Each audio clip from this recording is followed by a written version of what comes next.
number of people that put him in power is so small compared to the majority of electorate in this country that, you know, he needs to spend the next like 2 years doing shit like this, saying he's going to restore Canada's promise in a country where it doesn't matter who you love.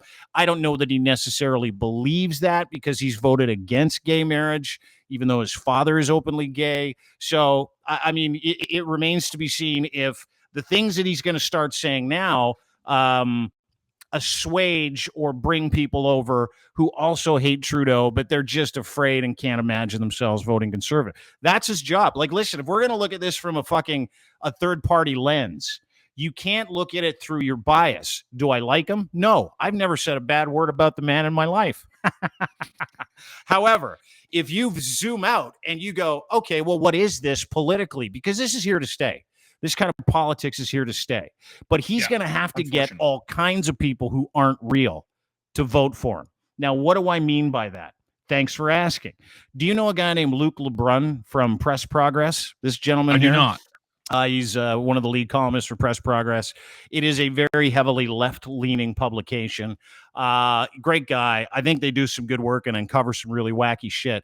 But he put a thread together of some of the people who shit posted him on Twitter after Pierre Polievre supporters, right? Fans. So yeah, this is just what he put up. There are a bunch of these different examples in these threads, but let me just put this out there because it's actually fucking hilarious. And then we'll get into how. Really simple. First guy that tweets him, guy named Tyler Worthington, at Tyler Worthington 15 on Twitter, says he's a human rights activist from Colorado. He joined Twitter September 2019. He's following 543 people. He's got 45 followers. This is what he sent to, he's a Pierre in Colorado, of all places, which is fucking incredible. Can't wait for Prime Minister Pierre Polievre. We've had enough of Trudeau, has to go. Now, when Luke did some digging as to this profile picture, who, by the way, 45 followers, who this person was, he found out not only he's not real. Well, he was sort of. He's actually just a picture from Alamy Stock Photos website, portrait of a confident man with a beard. That's who that is. So that's not a real account that's been shit posting, gloating about Pierre, and has been shit posting for Pierre. And I'll tell you how that works in a second, for a very long time. Another example. Over it, 77, nice lady with a nose ring. Oh, yeah. On all the pro-Pierre stuff. She tweets, wow, how does one lie for a living? I get this every day. It must suck to be a bottom feeder journalist on the libtard payroll. Get the fuck out with your bullshit, and then the middle finger emoji. Well, who is this person? Great question. She's just another model that you can download their picture from Utah, USA. Jake Nakos owns this picture, and she is also not a real person. Yeah, so she's another stock photo, fake account. She's got how many followers here? 3, joined in April 2022. Not even my favorite one, Locke. Not even my favorite one. My favorite one is Gus Kavanaugh. Gus says, quote, Pierre Polievre will defeat racist blackface JT. Canada will be better. Keep in mind, these are people, and this is a party that is asking the Conservatives, asking for us to come together for him, saying that everything's divided. Who is Gus Kavanaugh? Great question.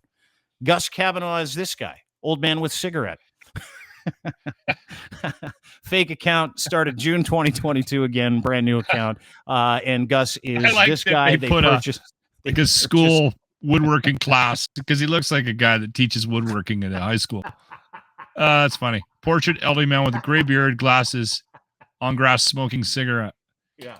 That's hilarious. Add that image to your favorites. You can buy that image, which the Conservative Party did.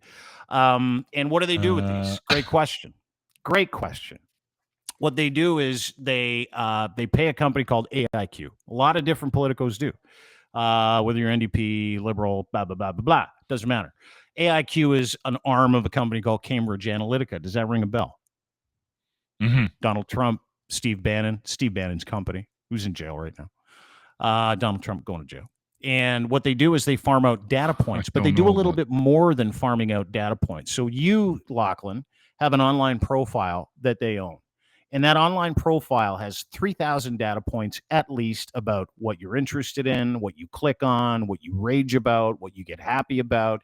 And they use these fake accounts to further these stories from people that they pay for stories. Now you're like, well, Dean, have you ever seen this before? As a matter of fact, right before the convoy, remember Melissa Lantsman? She's a conservative politician. She tweets out a fake picture that was purchased from Shutterstock about Canadian empty grocery shelves. That helped kickstart. She never really answered this, did she? No, she just blocked us and moved on. Yeah. She just pretends this doesn't exist. Again, who's this guy? His name's Wyatt Claypool. He does work for Mount Royal University. He's the president of the Campus Conservative Club. What is Wyatt up to? Wyatt's interesting. He's been farmed out to the National Telegraph to purchase advertising to promote Pierre Polievre and the conspiracy theory that Klaus Schwab is coming to steal your testicles. And he is real. Yes. No, I don't think he is. I think your testes are fine. And they take these stories that these individual fake accounts put out, and they pay real people sometimes not real people. In this case, National Telegraph, again, Wyatt Jackson, he's the guy. This is interesting. Wyatt Jackson, again, it's a hit piece on Pierre Polievre's former colleagues who he just beat in this election, Sheree and Brown. Here's another one. Canadian taxpayers. This was put out. This is sponsored by the Canadian Taxpayers Association, which is another conservative think tank. Here's one sponsored by True North. So True North paid to put this ad. This is Andrew Lawton, that greasy fuck. They paid to literally put this ad into the atmosphere. We never call anybody names. Yeah, I didn't call him a name. I'm just an observation. Just an observation. It looks greasy. And he's elected Prime Minister. Pierre Polievre joined the Andrew Lawton show. It is the most crazy fucking, almost fake circle jerk you'll ever see. Yeah.